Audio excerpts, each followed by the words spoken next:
Hey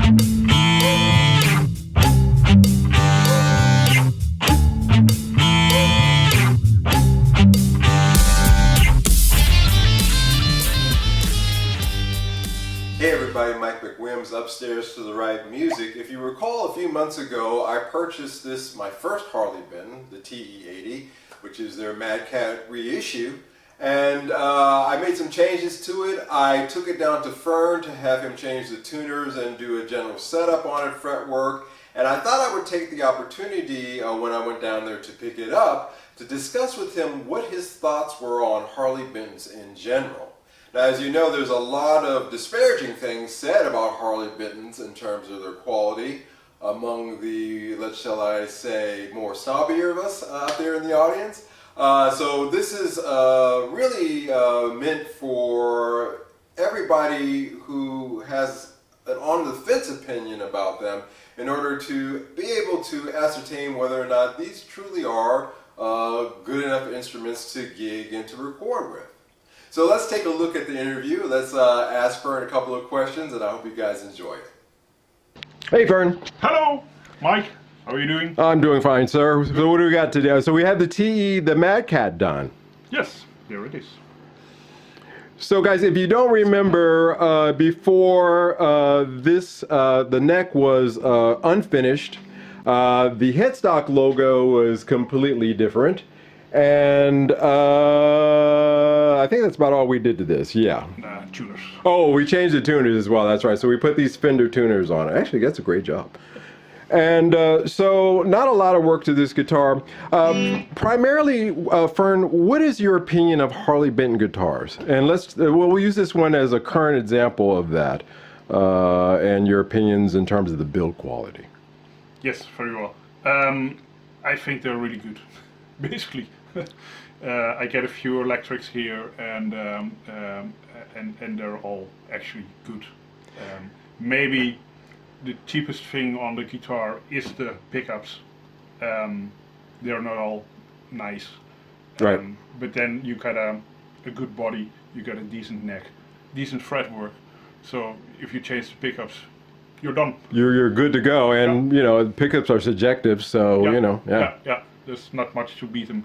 And, so in price to value quality, you're saying that it's really excellent, actually. Yeah. You know, a lot of people will knock these, or they say, oh, those are just cheap Chinese guitars. Actually, the truth is, a lot of these, and this one in particular, were made in Indonesia. No, this one was made in China. The one that I'm bringing in next is made in Indonesia. Yeah. The build quality on these guitars has actually, wait a minute, focus, sorry. The build qualities on these guitars have actually improved, would you say, over the last decade? Yes. If I remember early Harley Bentons, we would say if you shake them, all frets come out. And it was quite true.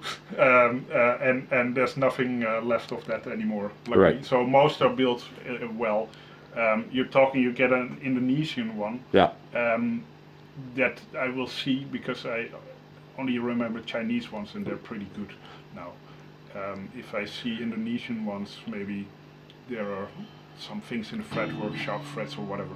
And my last question to you, following along with that, so a lot of people say that these are beginner guitars. For beginner guitars, I'm of the opinion that there's no such thing as a beginner guitar per se. There's either a bad guitar or a good guitar. Would you agree with that? Yes, I do, because that's the job also I'm doing.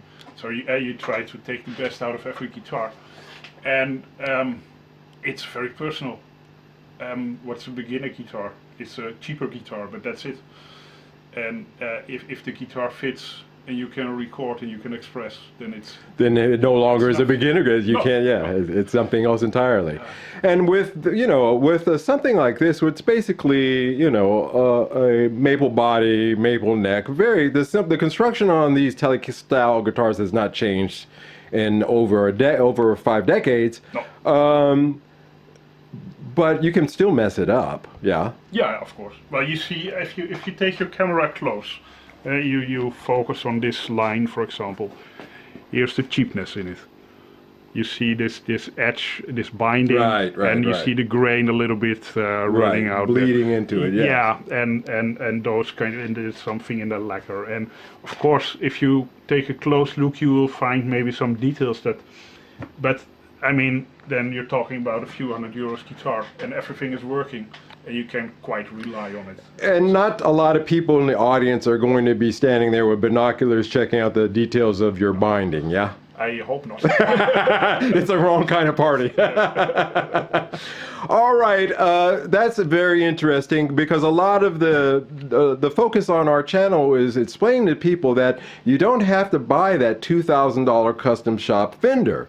There are cheaper options that do the same thing. You might have to put a little bit of work in them, but at the end of the day, you know, it really comes down to your playing skills and maybe the pickups in the amp. Yeah, I think so. Yeah. The woods are you know. Yeah. It's all there, and I wouldn't worry too much about it.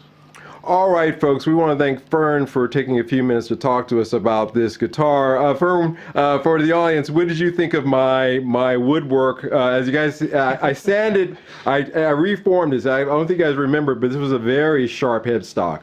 So I actually took a Telecaster headstock, put the pattern on it, drew it out, and then sanded down to match that as close as I could get.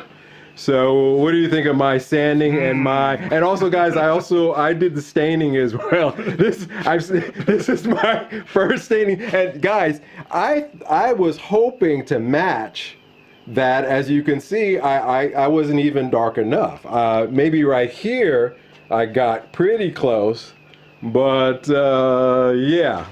It's not a disaster. I think I did better on the back. For some reason, I spent a little bit more time on the back, trying to match this wavy grain with the wavy grain you see in this. Is it a complete embarrassment, or was it passable? Well, you know, we're talking about beginner guitar. Okay, guys, it was a... we were talking about a beginner job. Yeah, it was a pretty beginner. At the end of the day, we got something playable. I'm actually impressed with the headstock. The fact that I actually had to scan that out myself and put it on. I'm actually particularly proud of that. My tint job, I'll give it a 6 out of 10. What about you? You know, I saved your frets. You did. Yeah, that's true. Oh, guys, yeah. We had talked about. I said, "Well, should I cover it first?" He said, "No, just go ahead and spray them." Yeah. You shouldn't have said that to me, because I overdid it.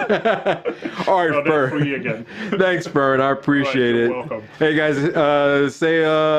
take the time to check out Fern's website, please. He's a busy guy. Doesn't really need too many calls. But if you're in this area and you're looking for a great guy, this is the one to call. Thank you.